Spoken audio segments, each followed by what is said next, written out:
Présente depuis 2015 au Liban, l'association SOS Chrétiens d'Orient n'a eu de cesse de se développer ces dernières années pour apporter aux Libanais une aide la plus complète possible. Arthur Lanternier, chef de mission, nous explique le fonctionnement de l'association. Bonjour à tous, donc je suis Arthur Lanternier, le chef de mission de SOS Chrétiens d'Orient au Liban, et l'objectif aujourd'hui c'est de vous expliquer un petit peu qu'est-ce qu'on fait ici au Liban, qui sommes-nous et qu'est-ce qu'on fait et où on travaille particulièrement. Alors actuellement, maintenant, là je suis à Beyrouth, où on a notre siège en fait, on a notre centre avec des volontaires présents, et on a également ce qu'on appelle des antennes. Les antennes en fait c'est des endroits dans le pays où les volontaires vivent quotidiennement auprès des communautés chrétiennes. Donc la première elle s'appelle Tripoli, vous savez que Tripoli est la deuxième ville du Liban, et on a un petit quartier au sein de Tripoli qui s'appelle El Mina. El Mina ça veut dire le port en fait en arabe, et donc on a toute une communauté gréco-orthodoxe, majorité gréco-orthodoxe, nous avons aussi des grecs catholiques et des maronites, mais majoritairement gréco-orthodoxe, où les volontaires vivent au quotidien. Située le long de la côte, à 1 heure de route au nord de la capitale, Tripoli est la deuxième plus grande agglomération du Liban. Présente depuis 2018 dans la ville, SOS Chrétiens d'Orient s'engage aux côtés des Tripolitains par la présence de volontaires 24 heures sur 24 au sein du quartier de El Mina. De nombreuses activités et partenariats avec des associations locales garantissent un travail de qualité que nous racontent les volontaires présents sur place. Donc là, nous allons à l'école de 5 heures, Mina. C'est une école française où les enfants ont très peu de cours depuis 2 ans à cause de la situation économique.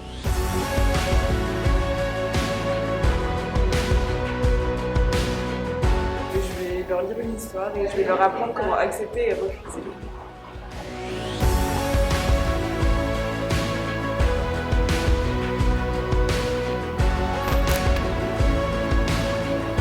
Alors ici nous sommes dans le quartier de Zérié, c'est le quartier des chrétiens à l'époque.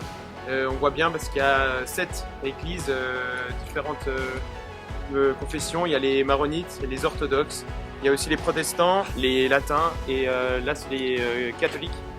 Et donc c'était le quartier où vivaient la plupart des chrétiens à l'époque, et ils ont dû fuir à cause de la guerre. Notre traductrice est arrivée et donc là on part en visite.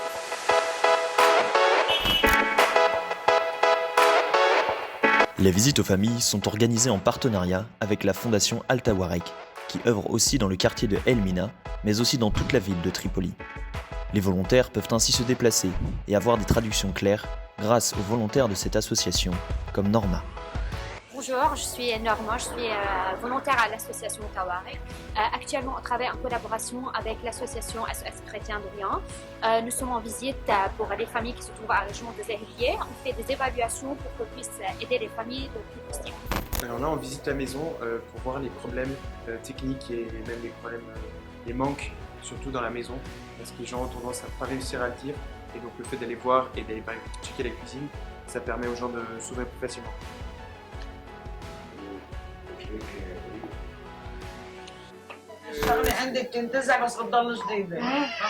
Et du coup, il faudra acheter une autre parce qu'enfin, on va baisser la L'objectif, c'est de subvenir surtout d'affronter la situation d'urgence alimentaire, sanitaire que vit le Liban.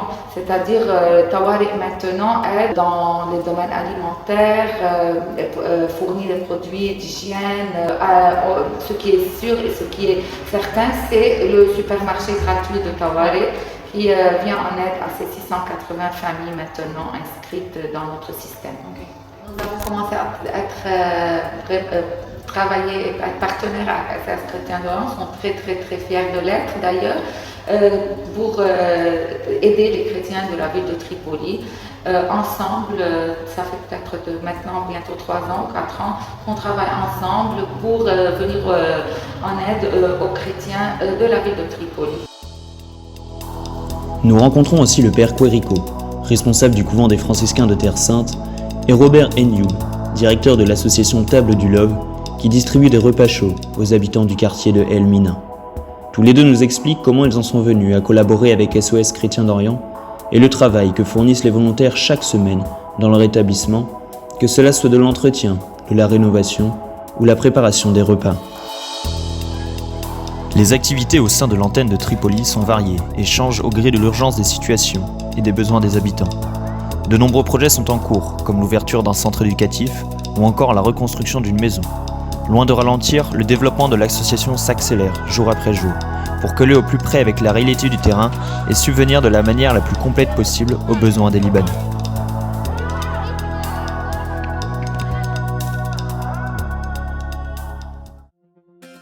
L'association est aussi présente au nord du Liban, dans le village de Ka'a, à la frontière syrienne, depuis 2016. L'ambiance familiale de ce village de moins de 3000 habitants permet aux volontaires de vivre en contact direct avec les Libanais. Que cela soit dans les champs, les écoles ou au centre social de la mairie, les volontaires ne perdent pas un seul instant pour apporter leur aide, là où l'on a besoin d'eux.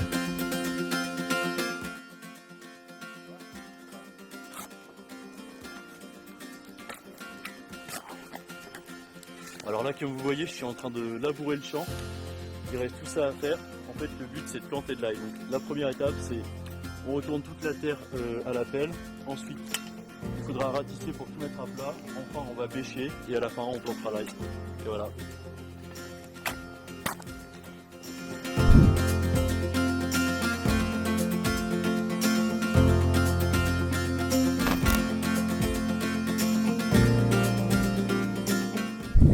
Cet après-midi, avec Marie, l'autre infirmière, nous avons visité les personnes âgées. C'est un projet qu'on a mis en place avec la municipalité et le maire. Il faut savoir que le système de santé au Liban se détériore. Ils n'arrivent pas à trouver tous les médicaments parce que c'est trop cher. Donc nous, on passe dans les familles, on vérifie tout ce qui est constant. On va prendre la tension, la saturation, on va vérifier leur pouls, on va checker un peu tous les médicaments pour voir ce qu'ils ont ou ce qu'ils n'ont pas. Après, on les mettra en lien sûrement avec d'autres associations qui pourront sûrement les aider.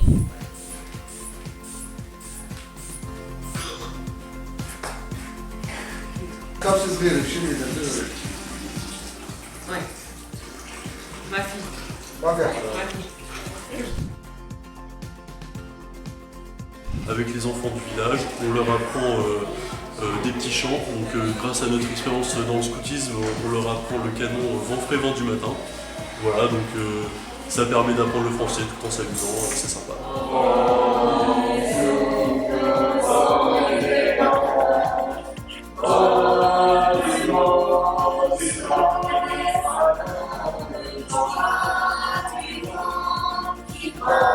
On se retrouve dans le parc du village de Ka'a, où nous retrouvons nos volontaires qui foncent actuellement l'ensemble des portiques et l'ensemble des poteaux, dans le but un petit peu de rénover le parc, de donner un peu plus de vie à l'endroit où les enfants du village s'amusent.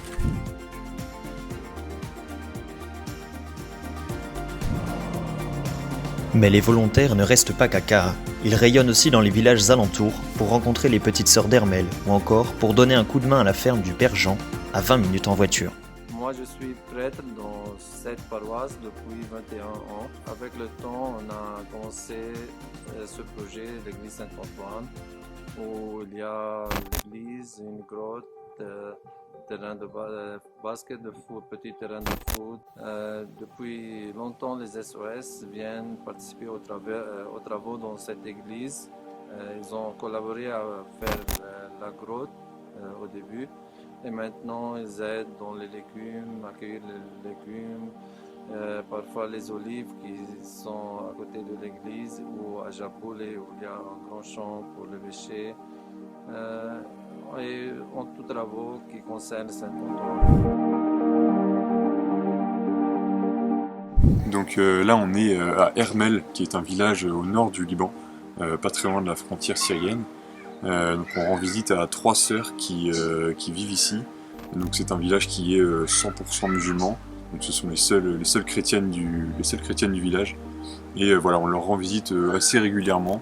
Voilà, pour les aider dans leurs activités, pour voilà, prendre des nouvelles et voilà, créer du lien avec elles. Mais ça s'est fait comme ça. Mais au départ, c'était la jeune. Voilà. Ah oui, d'accord. Ah oui. Ah, c'est ça le vert. Pour les olives, c'est pas grave. Mais pour les olives, bien sûr. Pour les cancer. On est à l'école publique de Ras Baalbek.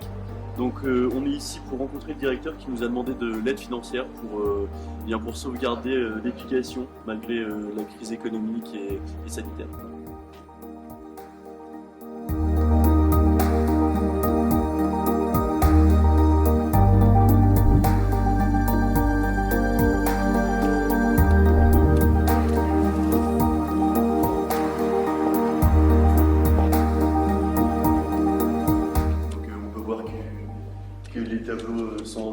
mauvais état, on n'a plus de feutre en fait, donc on ne peut pas les remplacer. Donc on est obligé de repasser sur des tableaux à créer à l'ancienne. Olga Elton, je suis la directrice du Club K, Centre de lecture et d'animation culturelle à K. Le centre a été créé depuis 2006 avec le ministère de la Culture et Agence de la francophonie AEF et la municipalité de K.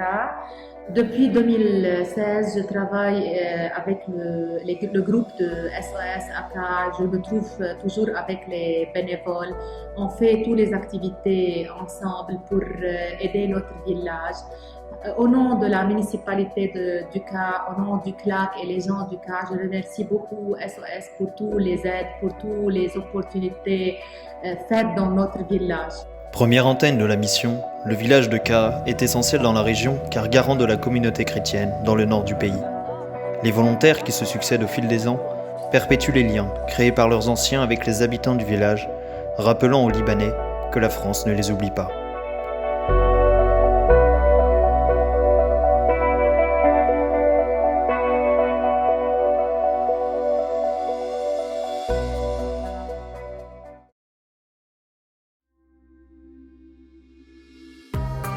Beyrouth, la capitale. L'effervescence de la ville, de ses habitants et son histoire, c'est là que se trouve le siège de l'association. Ici, il y a tout à faire. Entre la reconstruction du port après l'explosion, la crise économique qui étouffe les quartiers périphériques les plus pauvres et le nombre d'associations croissant venant en aide aux Libanais, les volontaires présents sur place sont très sollicités. Ici, nous sommes à l'hôpital de la Quarantaine à Beyrouth. Nous sommes toutes les deux infirmières et nous allons traiter main forte à l'hôpital, au service pédiatrique précisément.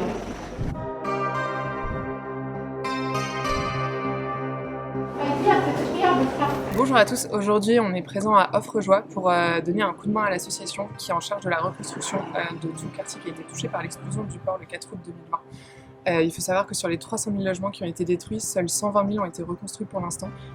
Faute de moyens gouvernementaux, cette reconstruction repose vraiment essentiellement sur l'action d'Offre-Joie et plusieurs autres associations libanaises. Donc voilà, donc les volontaires de SOS Chrétiens d'Orient se rendent régulièrement sur le chantier pour prêter main forte.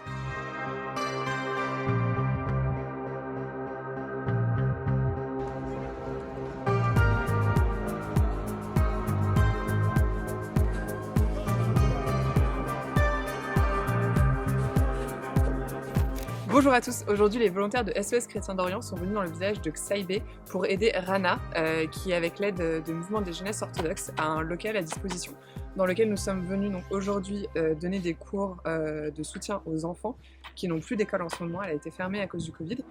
Et à terme, le projet c'est d'organiser des ateliers pour redonner la vie dans le village, donc à la fois pour les jeunes, faire des CV, des lettres de motivation, mais aussi pour les dames du village, des ateliers sur l'agriculture, des choses assez variées, juste pour leur donner envie de rester ici. Le premier, c'est vraiment aider les élèves dans leurs études.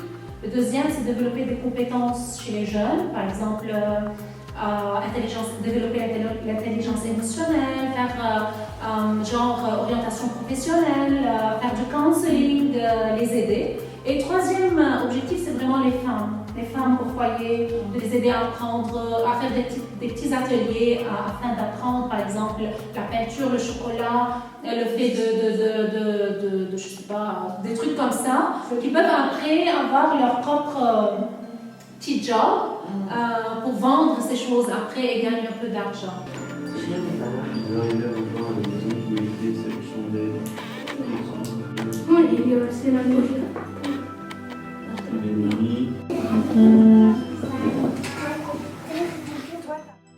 Alors aujourd'hui, on est samedi et on se retrouve à la Fondation Albert Nassar. On a l'habitude de venir très régulièrement pour préparer Noël. Et aujourd'hui, c'est un journée de Noël où on va accueillir près de 300 enfants. Alors venez avec nous, on va vous montrer les coulisses.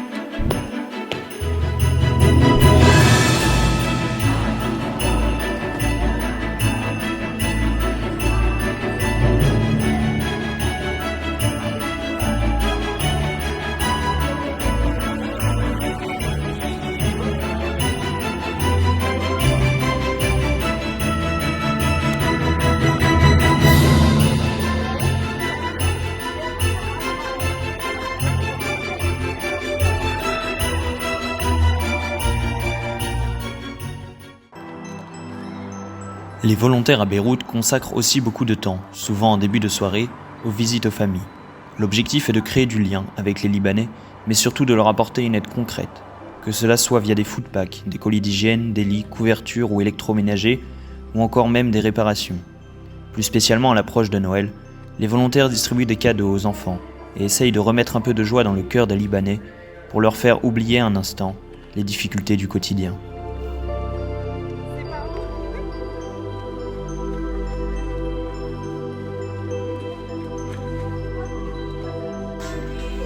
Tu sais ce qui a marqué? Regardez, c'est la même chose. Joyeux les enfants!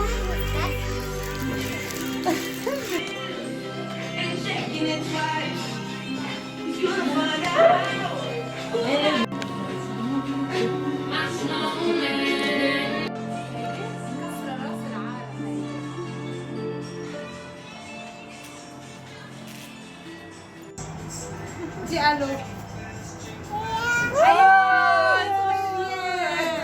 Je m'appelle Santa, j'ai 33 ans, je suis une mère, j'ai une toute petite fille, je suis mariée et je ne travaille pas.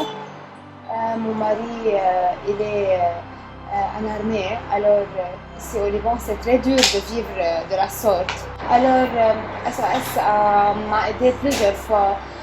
Elle m'apporte du lait pour la petite fille, des fois des habits, même quelque chose à manger. Je cherche beaucoup pour travailler. Ils nous donnent à peu près 2 millions au Libanais. Ça va me coûter seulement le transport. Alors, je ne fais pas de l'argent, je ne peux pas aider mon mari. On n'a pas d'électricité. Peut-être des fois, ma petite fille, elle a froid. Je ne peux rien faire.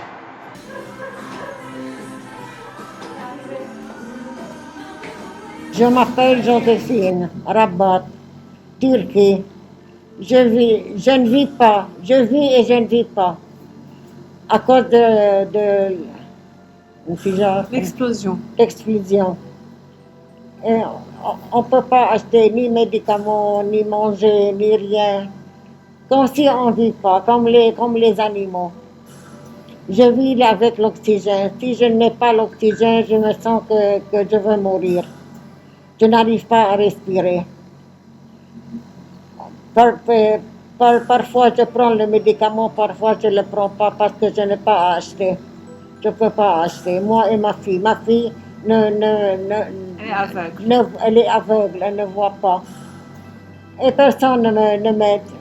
Il y a une femme qui est allée à Saint-Vincent-de-Paul, elle m'aide un peu, parce que ce n'est pas suffisant.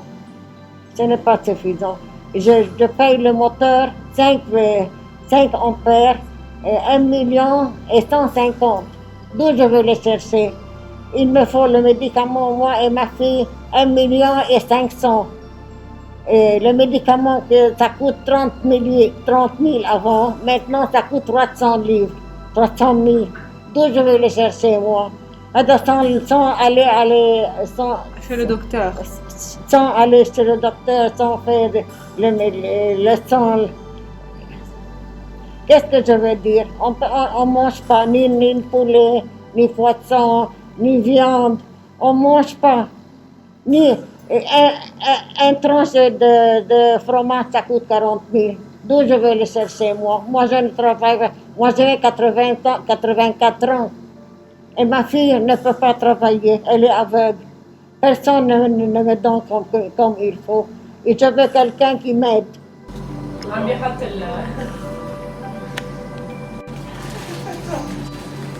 Une couverture chaude. Merci.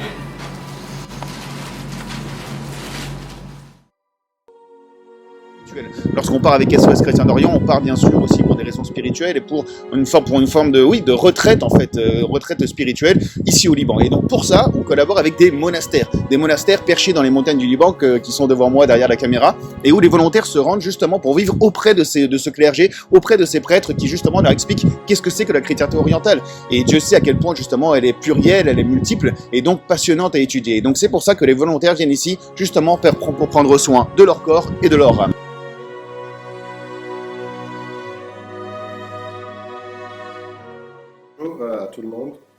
Je suis Père Youssef Matar, supérieur du monastère de Notre-Dame de Lige. Notre monastère s'occupe aussi bien de l'agriculture. On a des oliviers aux alentours et des serres. Notre collaboration avec SOS Chrétien d'Orient, ça fait presque 2 ans. Et les volontaires qui venaient de partout de l'Europe venaient à peu près chaque 2 semaines pour 2 jours pour nous aider à travailler la terre, à désherber les serres, à cultiver les oliviers, les pommiers, etc. Et l'été dernier, on a fait une colonie ensemble avec SOS Chrétien pour les enfants du village et des villages aux alentours pour leur enseigner la langue française et la langue anglaise. Et j'aime bien, par cette vidéo, remercier l'association SOS Chrétien pour sa contribution à la florissance de ce monastère. Ok, alors là on est au monastère de Maïfouk. On est en train de faire la récolte d'olives. Donc c'est la récolte qui a déjà commencé depuis déjà 2 semaines. Donc voilà, on récupère les olives, on a installé des bâches en parterre. Et après on verra pour la prochaine étape.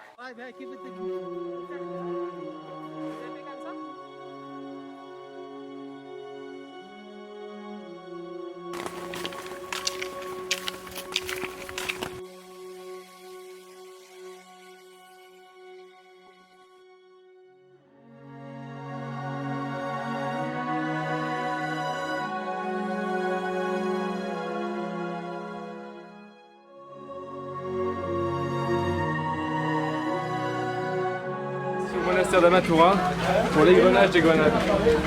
Ok. Une fois qu'elles sont cueillies, on vient ici, on se rassemble tous et à l'aide d'un petit outil en bois, on vient frapper la grenade pour égrener et retirer toutes ces graines qui serviront à faire du jus.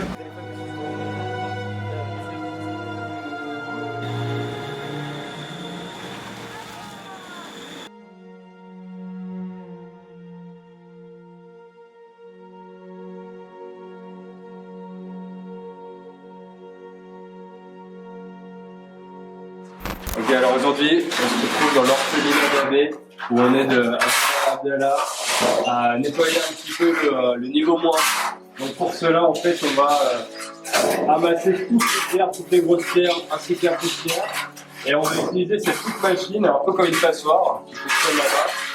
Et on va prendre toutes les pierres pour vraiment filtrer la poussière. Et pour ensuite aplanir et foutre des carreaux pour un ensemble uniforme.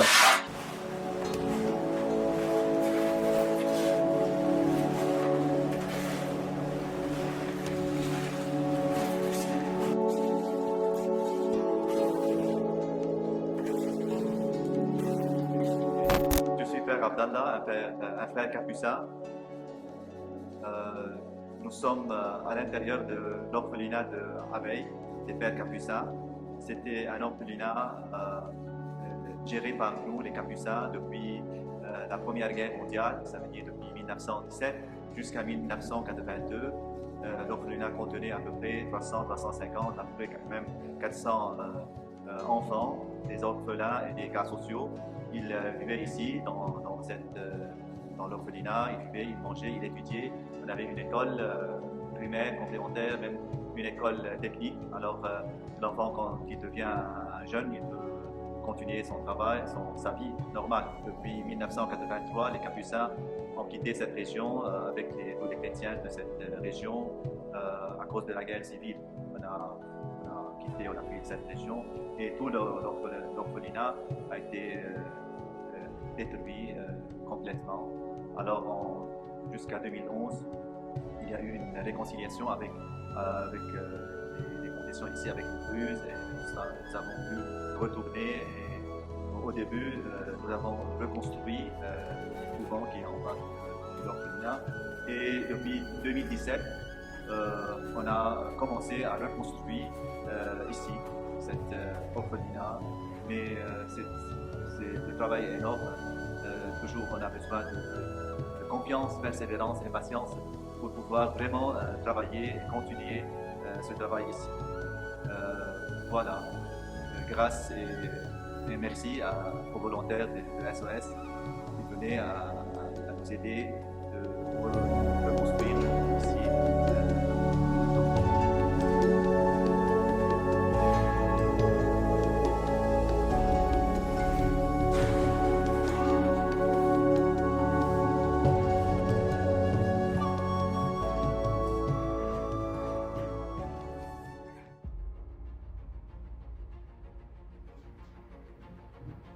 Mais impossible de faire tourner cette mission Liban sans les salariés de l'association, qui se donnent corps et âme chaque jour pour garantir son bon fonctionnement et la réussite des projets passés et futurs. Karen Ashkouti, notre chef de projet assisté de Jean-Com Jamouri, a mis en place un plan d'aide d'urgence conséquent à hauteur de 250 000 € destiné à l'éducation libanaise au profit des 18 écoles. Par ailleurs, près de 60 familles situées dans la région du Chouf ont bénéficié d'un soutien agricole pour des plantations de za'atar, leur promettant 60 € de rendement chaque mois. Enfin, tous deux ont participé à la création d'un centre pour personnes atteintes d'autisme, en collaboration étroite avec Message de Paix et la mission pontificale, dans lequel 2 volontaires se rendent chaque lundi pour donner des cours ou faire des activités manuelles avec les résidents. Rami Nader est lui responsable des volontaires. Il s'occupe de leur formation de sécurité dès leur arrivée, gère l'ensemble des déplacements en voiture et sert aussi d'intermédiaire avec les locaux pour garantir une bonne communication. Marish Kaiban s'occupe de toutes les visites aux familles, de la sélection des personnes aux donations finales. Elle supervise le tout avec l'appui des volontaires. Aussi bien à Tripoli qu'à Beyrouth, elle se rend disponible chaque soir après son travail pour évaluer les familles les plus démunies et procéder par la suite à des donations matérielles. Enfin, Assad Tarabeh chapeaute toute la partie logistique de l'association. Grâce à un carnet d'adresses bien fourni, son sens aiguisé de l'organisation et une disponibilité sans faille, Assad nous déniche les donations au meilleur prix et assure la bonne coordination des activités. Mais par-dessus tout, ce sont les généreux donateurs de SOS Chrétiens d'Orient qui, depuis 2015, soutiennent quotidiennement le Liban et son peuple, permettant à l'association de se développer un peu plus chaque année pour apporter aux Libanais une aide concrète, au plus proche de la réalité.